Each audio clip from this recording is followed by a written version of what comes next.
Well, thank you for inviting me. It's great to see so many of you here today who are interested in looking at this topic. And I've just been asked to set the scene on what are we really here to think about today. And as a Director of Public Health, I'm very pleased to be here at an event like this, because healthy diet, good food, it's really good for health. But poverty is bad for health. So in many ways, I wish I didn't need to be here. It is depressing and disturbing that in modern-day Scotland, we require emergency provision of food and we require food banks.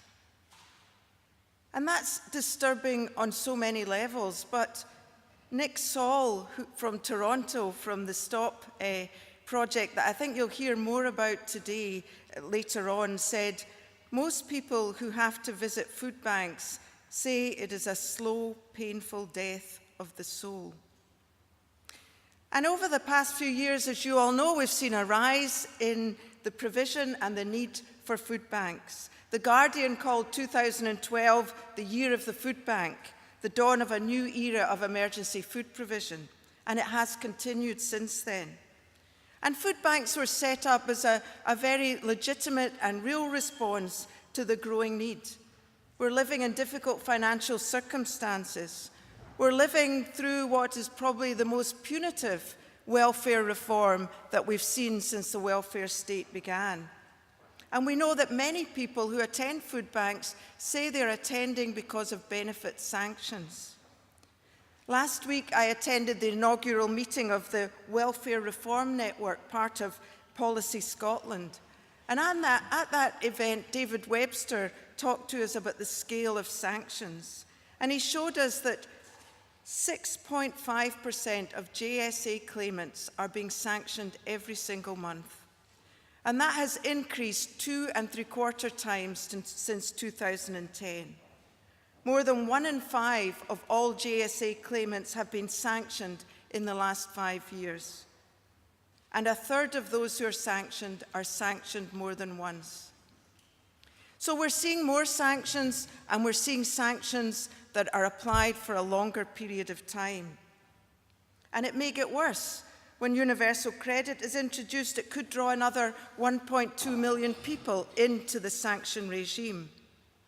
So we need to speak about the underlying issues that are causing food poverty.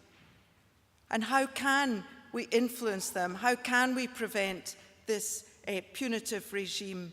How can we support people to avoid sanctions?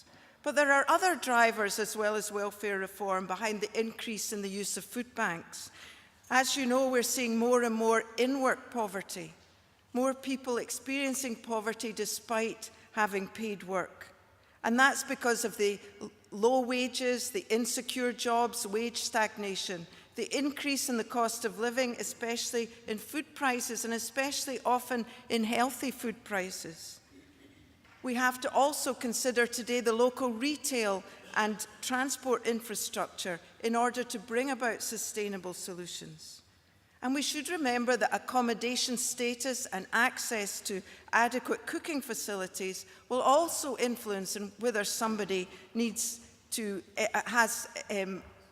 experiencing food poverty. And in response to these needs, we've seen marvellous work happen, haven't we? The establishment of food banks, people collecting and donating to food banks, people running food banks, volunteering and working in food banks. The all-party parliamentary group on food poverty said that many food banks demonstrate the best aspects of human nature, people coming together, seeing a need and responding to it. But food banks are not, and nor are they designed to be, a long-term solution to food poverty. The recent Demos report that many of you may have seen or heard talked about in the media, British Isles it was called, suggested that many people who use food banks are not just doing it because of a crisis. They're doing it because of chronic food poverty, a long-term inability to afford food because of entrenched poverty. The report says, for these families, a referral to a food bank is more likely to be triggered by a crunch point than a crisis point. the slow dwindling of resources until the last tin of soup is used up or the payday credit is exhausted.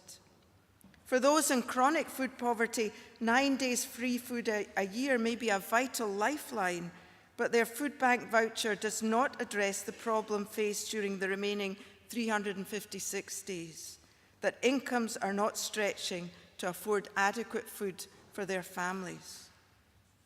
We hear sometimes that it's DWP themselves who are referring people to food banks. We shouldn't let food banks be part of our social security system. They should not be accepted as a normal way of life here in Scotland.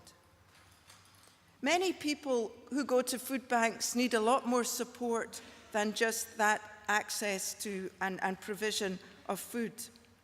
Again, the APPG report on food poverty recommended local food bank plus models that would address more of the underlying causes of food poverty. And I know that many of you here who run food banks will be already providing some of these other services, either providing financial advice or cookery classes at the same site, or signposting people, referring them on to other supports in the community. And also providing a listening ear, someone to talk to, that social connectedness that will be so important for people. Some other models have also been suggested, and many of these are going to be talked about in your workshops today. Some really exciting models that are being looked at there. That Demos report talked about community supermarkets, where food's for sale, but it's for sale below the market prices. It's sold as groceries, not as prepared meals, and as a social purpose for tackling food poverty. And I know there's been a lot of debate about these different models or these alternatives to food banks. The Trussell Trust commented on that Demos report and said that even affordable food is not affordable if you've absolutely no money. So the food can be as cheap as anything, but if you've got no money at all, you still can't buy it. So we do need food banks right now, today. We still need them. People are still in these crises. But that's not the model we want as we go forward. How can we prevent us needing food banks? And by thinking about new models and a future beyond food banks, or how do we prevent the need for food banks, it's not to underestimate the vital role they're playing here today, right now in Scotland. And we've got a great group of people here to think about the future. You've come from a whole range of backgrounds and areas. We need voluntary organisations that are going to look at new and different models, and let's hear more about them today. We need people who are volunteering in food banks and using food banks to say what would actually help in terms of moving beyond this. We need businesses that can look at how to recycle surplus food. We need the statutory organisations, the NHS like myself, to think, how do we respond to this? And we need to remember that wonderful mantra of the Poverty Truth Commission: nothing about us without us is for us. So we need to involve the people who are experiencing these circumstances. So we're here today to recognise the really good work that's gone on, the best of human nature, as I've said, the setting up and running of food banks, donating, supporting people in that crisis time. But we're also here to think about how might we make that response better? How can we do more of the other services and connect better to them? But also to think about what are better models for the future to prevent food poverty, to have a more sustainable solution. And we're not coming here with any answers. We'll come here with suggestions, proposals that you'll hear about in your workshops. But this is a genuine conversation to say, where do we go from here? And what are the actions that you want to come out of today to start planning for a new model and a more sustainable model? One of the greatest feelings in the world is knowing that we as individuals can make a difference. There's lots of things we think we can't change, we can't influence, but surely we can make sure that we prevent hunger here in Scotland today. Thanks.